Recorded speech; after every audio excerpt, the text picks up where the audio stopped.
நல்லா கவனிச்சுடுங்க. இன்னைக்கு சுகர் மாத்திரை, ப்ரெஷர் மாத்திரை, இன்சுலின் போட்டுட்டு இருக்கக்கூடியவங்களுக்கு இருக்கக்கூடிய ஒரு பெரிய மூட நம்பிக்கை என்ன தெரியுமா?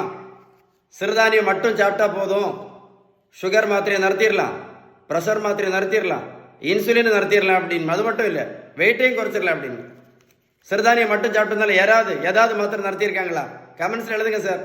இன்னொரு பெரிய மூட நம்பிக்கை, நடைபயிற்சி மட்டும் பண்ணா போதும், சுகர் மாத்திரையை நிறுத்திடலாம், இன்சுலினை நிறுத்திடலாம், பிபி மாத்திரை வேற நிறுத்திடலாம், வெயிட்டை வேற குறைச்சிடலாம்னு ஒரு பெரிய மூட நம்பிக்கை. நல்லா கேட்டுடுங்க.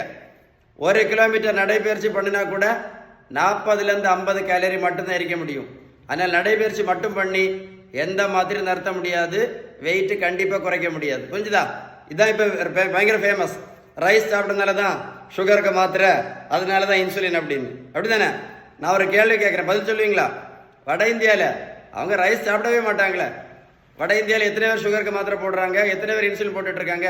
கமெண்ட்ஸ்ல எழுதுங்க சார். இன்னொரு பெரிய மூட நம்பிக்கை, சுகருக்கும் ப்ரெஷருக்கும் மாத்திரை மட்டும் சாப்பிட்டா போதும் சரியாயிரும் அப்படின்னு. அப்படி இருக்கா? சரியாயிருக்கா? சொல்லுங்களேன். இதுதான் ரொம்ப ஃபேமஸ். இப்போ முக்கரட்டை கீரை, இது படிச்சு பாருங்க. முக்கரட்டை படிச்சு பார்த்தீங்களா? அப்புறம் வெந்தயம் ஆவாரம்பூ, வெந்தயம் ஆவாரம்பூ, இது என்னது? கொய்யா இலை, மாங்காய் இலையும் பயங்கர ஃபேமஸ். கிரீன் டீ, கரிஞ்சீரகம், கருவேப்பிலை, நெல்லிக்காய் ஜூஸ், நாவல் பழம், சிறு குறிஞ்சான் பொடி கேள்விப்பட்டிருப்பீங்க. இதெல்லாம் நல்லதுதான். நான் என்ன கேட்குறேன், நான் இதெல்லாம் சாப்பிட்டதுனால யாராவது சுகர் மாத்திரை நடத்தினாங்களா? இல்லை யாராவது பிபி மாத்திரை நடத்தினாங்களா? இல்லை யாராவது கொலஸ்ட்ரால் மாத்திரை நடத்தினாங்களா? இல்லை யாராவது இன்சுலின் நடத்தினாங்களா?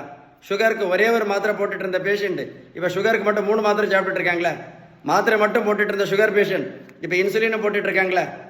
கருவேப்பிலை, கரிஞ்சீரகம், மாங்காய் இலை, கொய்யா இலை, சிறுதானியம் சிறுதானியம் சிறுதானியம், மூக்கரட்டை கீரை, நாவல் பழம், கொய்யா இலை, கிரீன் டீ, இதெல்லாம் சாப்பிட்ட போற கூட.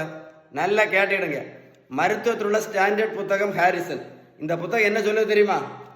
சுகர், பிரஷர், கெட்ட கொலஸ்ட்ரால், ஃபேட்டி லிவர், பித்தப்பைக்கல், உடல் பருமன், பிசிஓடி, இதுக்கு எல்லாத்துக்குமே அவங்க சொல்லக்கூடிய ஒரே ஒரு ட்ரீட்மெண்ட் தான் கரெக்ட் ட்ரீட்மெண்ட், பேலன்ஸ் டயட் மட்டும்தான். ஏன் அப்படின்னா, பேலன்ஸ் டயட் நீங்கள் கரெக்டாக ஃபாலோ பண்ணல அப்படின்னா எந்த மாத்திரையும் இன்சுலினும் கண்டிப்பாக நிறுத்த முடியாதுன்னு அந்த புத்தகம் தெளிவாக சொல்லுது. அதில் ஒரு கைண்ட் ரிக்வஸ்ட்டாக சொல்கிறேன், இந்த வீடியோ கண்டிப்பாக லைக் பண்ணி உங்கள் ஃப்ரெண்ட்ஸுக்கு ஷேர் பண்ணிங்கன்னா நிறைய பேருக்கு யூஸ்ஃபுல்லாக இருக்கும். வீடியோ சேவ் பண்ணி வைங்க, சேவ் பண்ணி சொற்கூட போட்டு கேளுங்க. நான் சொன்ன இன்ஃபர்மேஷன் கரெக்டாக இருந்தால் மட்டும் ஷேர் பண்ணுங்கள். ஓகேவா? உங்களுக்கு ஏதாவது சந்தேகம் இருந்தால் கமெண்ட்ஸில் குட்னு டைப் பண்ணுங்கள், கண்டிப்பாக ரிப்ளை பண்ணுவேன். வீடியோ கண்டிப்பாக லைக் பண்ணி ஷேர் பண்ணுங்கள். Okay, stay tune.